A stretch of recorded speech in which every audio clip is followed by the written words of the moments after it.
नमस्कार दोस्तों, मैं हूं वीरेंद्र चौधरी और स्वागत करता हूं आप सभी का इन्फॉर्मेशनल चौधरी में। दोस्तों, किसी भी कंप्यूटर अथवा लैपटॉप को फॉर्मेट करने के लिए हमको 3 स्टेप्स फॉलो करना होता है।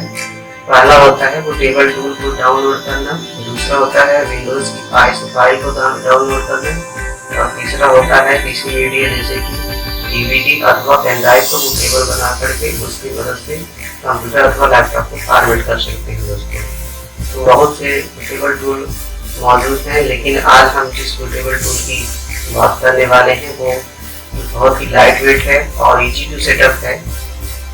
सिंपली उसको रन करना होता है, इंस्टॉल करने की कोई आवश्यकता नहीं है। और दोस्तों, उसकी फाइल साइज इतनी लाइट वेट है, सिर्फ 756 KB में आप उसको कर सकते हैं और डाउनलोड करना बहुत ही आसान है। दोस्तों, और जिस बूटेबल टूल की आज मैं बात करता हूँ उसका नाम है रूफूस। तो चलिए अपने कंप्यूटर की स्क्रीन को देख लेते हैं और सीख लेते हैं कि कैसे डाउनलोड।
और इसी तरीके के नॉलेज और टेक्निकल वीडियोस को देखने के लिए दोस्तों हमारे वीडियो को लाइक करना और हमारे चैनल को सब्सक्राइब करना न भूलें और साथ ही साथ में बेल आइकन जरूर दबाएं, जिससे हमारे नोटिफिकेशन आपको मिलती रहे।